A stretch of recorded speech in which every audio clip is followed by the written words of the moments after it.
আবু মাহজুরা রাদিয়াল্লাহু তাআলা আনহু মক্কার মুয়াজ্জিন, আগে ছিল মুশরিক, পরে হয়েছে মুমিন। উনি কিভাবে মুমিন হইলেন এই ঘটনাটা একটু আপনাদের শোনাতে চাই। তো আপনাদের তো সময় নাই হাতে, হ্যাঁ সময় আছে। অষ্টম হিজরিতে হুনাইনের যুদ্ধে রাসূল সাল্লাল্লাহু আলাইহি ওয়াসাল্লাম ফিরে আসতেছেন মদিনায়। প্রতিমধ্যে বেলাল রাদিয়াল্লাহু তাআলা আনহু আযান দিচ্ছেন। কি দিচ্ছেন? তো পাশে ছিল মুশরিকদের একটা পল্লী, কিছু মুশরিক তরুণ, কিছু অমুসলিম কিশোর, তারা আযানকে ব্যঙ্গ করতেছে। আমাদের বাংলায় মুখ ভেঙ্গানো বলে আর কি।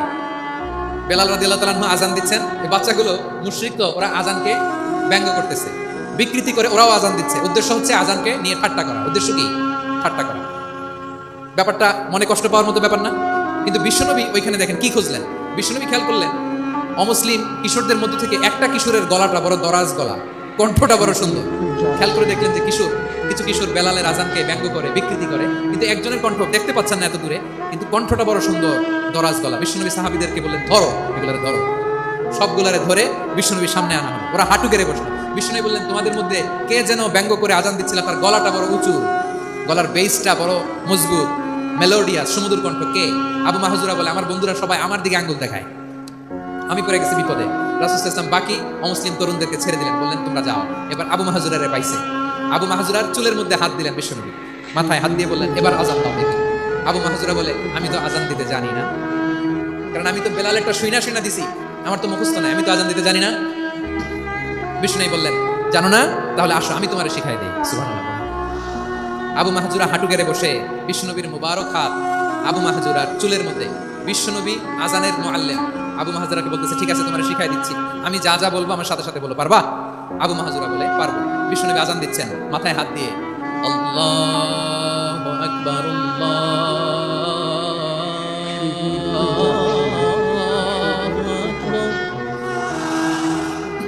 আবু মাহজুরা এই বাক্যটা পড়লেন। বিশ্বনবী দ্বিতীয় বাক্য পড়তে আরম্ভ করলেন, আল্লাহু আকবার,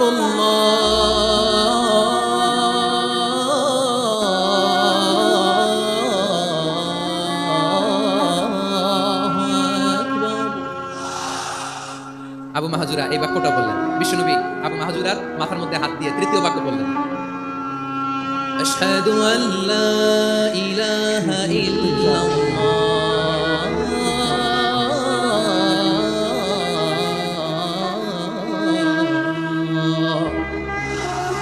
আবু মাহজুরা তৃতীয় বাক্য বললেন। বিশ্বনবী একটা বাক্য পরে আবু মাহজুরা পরে, বিশ্বনবী পরে আবু মাহজুরা পরে। আবু মাহজুরা কিন্তু অমুসলিম, মুশরিক। আবু মাহজুরা বলে, এক একটা বাক্য পড়ি আমার কলিজাটা গলে ঠান্ডা হয়ে যায়। এতদিন মোহাম্মদকে গালি দিতাম, এখন মোহাম্মদ আমার মাথায় যখন হাত রাখছে আমার সারা শরীর ঠান্ডা হয়ে গেছে। বিশ্বনবী আযান শিখাচ্ছেন, একটা একটা বাক্য পড়ে আবু মাহজুরাও পড়ে, বিশ্বনবী পড়ে, আবু মাহজুরাও পড়ে। পুরো বাক্যগুলো যখন শেষ, আযান শেষ, আবু মাহজুরাও যখন পুরো আযান করলেন, আবু মাহজুরা বললেন, এতদিন মোহাম্মদের চেহারা দেখলে আমার ঘৃণা লাগতো, আজ থেকে মোহাম্মদের চেহারার চেয়ে প্রিয় চেহারা আমার কাছে নাই। আবু মাহজুরা বললেন, ও মুহাম্মদ, আযানের বাক্য তো আপনি আমারে শেখালেন, এখানেই শেষ করবেন না, আপনি আমারে পড়ায় দেন, লা ইলাহা ইল্লাল্লাহ মুহাম্মাদুর রাসূলুল্লাহ সাল্লাল্লাহু আলাইহি ওয়াসাল্লাম। বিশ্বনবীর সাথে দাঁড়িয়ে উনি শাহাদা পড়ে মুসলমান হয়ে গেলেন।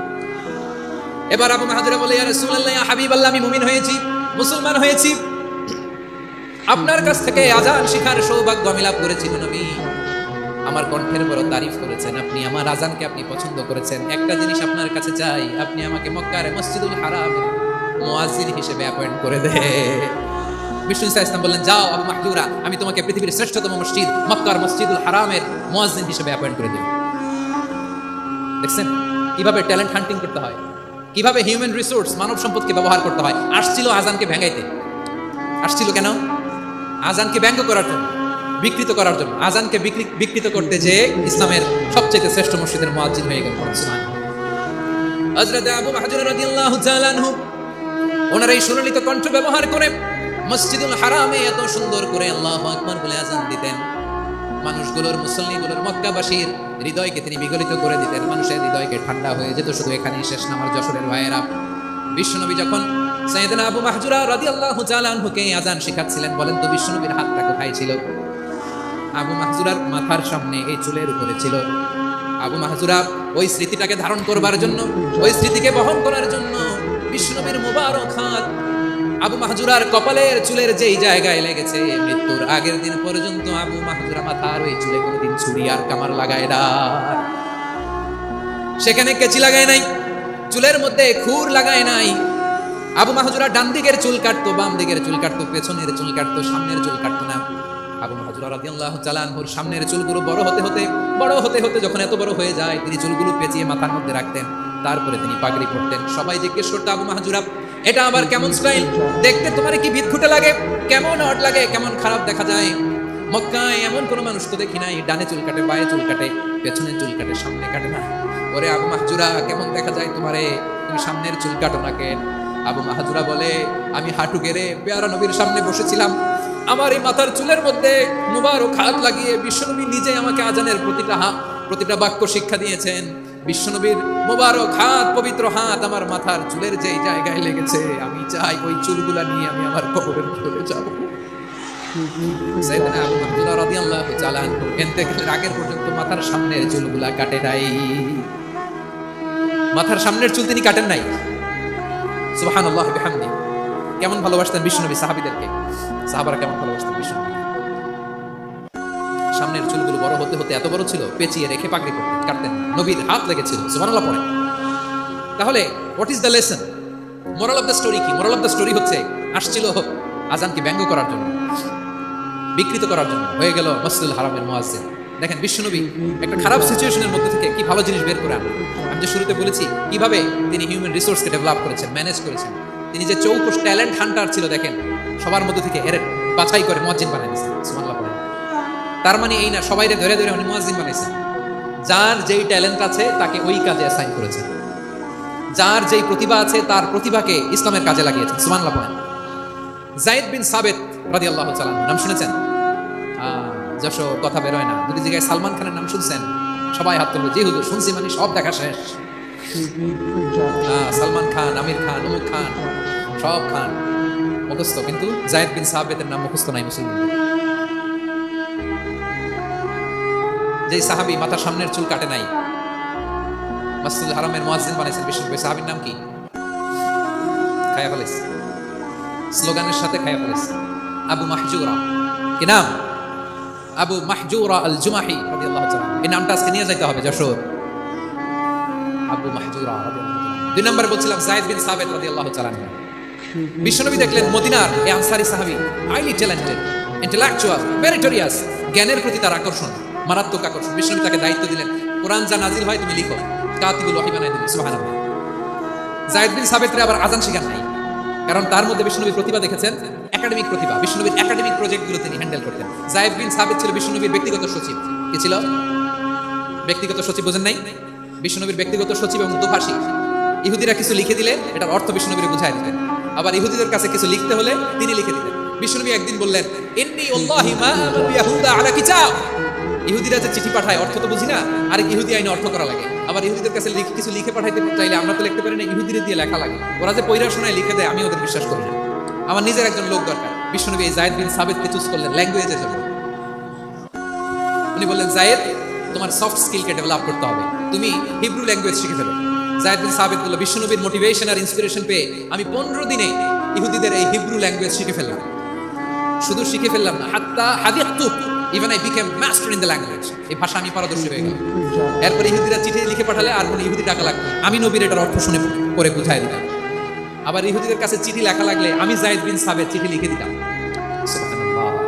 দেখেন এত সাহাবীর মধ্যে থেকে বিশ্বনবীর একাডেমিক প্রজেক্ট, ব্যক্তিগত সচিব, দোভাষী হিসেবে তিনি যায়েদ বিন সাবিতের মতো তরুণকে নির্বাচিত করেছেন। কেমন ট্যালেন্ট হান্টার ছিল আমার নবী। সুবহানাল্লাহ পড়বেন না? বিশ্বনবীর ইন্তেকালের পরে সাইয়েদনা আবু বকর রাদিয়াল্লাহু তাআলা যখন খলিফা হয়ে আসলেন, কোরআনকে সংকলনের দায়িত্ব দেয়া লাগবে, কোন সাহাবীকে দিবেন? সব সাহাবারা মিলে পরামর্শ করলেন। সাইয়েদনা আবু বকর, ওমর সবাই মিলে বিশাল কোরআন সংকলনের দায়িত্ব বিশ্বনবীর ব্যক্তিগত সচিব, বিশ্বনবীর দোভাষী, বিশ্বনবীর সিলেক্ট করাইলো যায়েদ ইবনে সাবিত রাদিয়াল্লাহু তাআলা কে দিয়েছে। কোরআনের কবি তো আজকে এখানে রাখে নাই। এই যে আজকের যে কোরআন পড়েন, এটা আগে এরকম ছিল না। কোরআন নাজিল হলে সাহাবারা ওটের চামড়ায় লিখে ফেলতো, ওটের চাপটা হাড্ডির মধ্যে লিখে ফেলতো, গাছের গুড়ির মধ্যে লিখে ফেলতো, বিভিন্ন জনের কাছে ছড়ানো ছিটানো ছিল। আবু বকর রাদিয়াল্লাহু তাআলা আনহু একসাথে করলেন, পরবর্তীতে ওসমান রাদিয়াল্লাহু তাআলা আনহু একসাথে করলেন 114 সূরার এখন এই মুসহাফ এই কম্পাইলেশন, এই কপি আমরা পেয়েছি, যার হিউজ কন্ট্রিবিউশন ছিল। এই পুরো কোরআন কম্পাইলেশনের প্রজেক্ট ম্যানেজার ছিল যায়েদ বিন সাবিত রাদিয়াল্লাহু তাআলা। কোরআন কম্পাইলেশনের প্রজেক্ট ম্যানেজার, দেখেন উনারে মাথায় হাত দিয়ে আযান শিখায় নাই, সুবহানাল্লাহ বলবেন না? তাহলে প্রথম সাহাবী আবু মাহজুরাকে মুয়াজ্জিন বানাইলেন, যায়েদ বিন সাবিতকে ব্যক্তিগত সচিব আর দোভাষী বানালেন, মুসআব ইবনে উমাইর রাদিয়াল্লাহু তাআলা আনহুকে ইসলামের প্রথম অ্যাম্বাসেডর বানালেন। তাহলে তৃতীয় নম্বর একজন সাহাবীর নাম বলছি, মুসআব ইবনে উমাইর। মুসআব কি নাম? নামটা কেমন লাগে? এই কয়েকজনের ভালো লাগে, বাকিদের ভালো লাগে না? ভালো লাগে? এই এই আর কয়েকটা মিনিট দেওয়া যাবে না আমাকে আল্লাহর রাস্তে? হ্যাঁ ঠিক আছে, আমি তোমাদেরকে ভালোবাসা দেখাবো, দোয়া করবো, যদি চুপ থাকো, একেবারে চুপ, কষ্ট সহ্য করো, বাকিরা যা সওয়াব পাবে তোমরা ডবল পাবে, কিন্তু কষ্ট বেশি, কিন্তু চুপ। 3 নম্বর সাহাবীর নাম মুসআব। এই ধাক্কা ধাক্কি কেন রে ভাই? না না না, এরকম হলে আসবো না যশোর, আমি আর আসবো না, হয় পিছনে চলে যাও নাহলে চুপ, ধাক্কা ধাক্কি নেই। 3 নম্বর সাহাবীর নাম মুসআব। কি নাম? He was the first ambassador in Islam. ইসলামের প্রথম ডিপ্লোম্যাট, প্রথম কূটনৈতিক, ইসলামের প্রথম কূটনৈতিক, ইসলামের প্রথম ডিপ্লোম্যাট, প্রথম অ্যাম্বাসেডর মুসআব ইবনে উমাইর। মক্কার তরুণ যুবক, উনি পারফিউম লাগাইলে মানুষ দেখলেই বুঝতো এটা মুসআব লাগাইছে। এমন ড্যাশিং ফেসের ছিল, এমন স্মার্ট ড্যাশিং ফেস, এমন পার্সোনালিটির মানুষ ছিল মুসআব রাদিয়াল্লাহু তাআলা। কারণ যিনি ইসলামের স্পোকম্যান হবেন, মুখপাত্র হবেন, তার স্মার্ট হওয়ার দরকার আছে না নাই? আকাবার প্রথম শপথ যখন হলো, তাদের সাথে বিষ্ণু ইসলাম মদিনাতে একজন মুখপাত্র পাঠালেন, ডিপ্লোম্যাটকে পাঠালেন, অ্যাম্বাসেডর অফ ইসলাম, তিনি হচ্ছেন মুসআব ইবনে উমাইর। সুবহানাল্লাহ।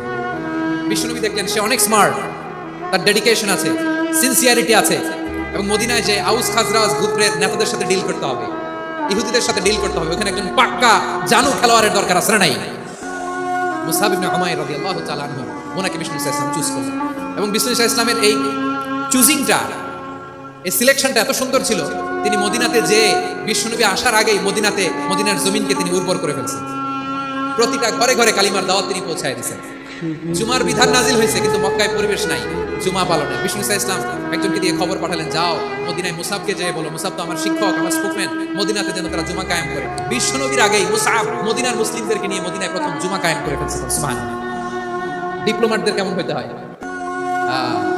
অ্যাম্বাসেডার কেমন হইতে হয়, মুসআব রাদিয়াল্লাহু তাআলা আনহুর কাছ থেকে শিখেন। মুসআব নামটা কেমন লাগে?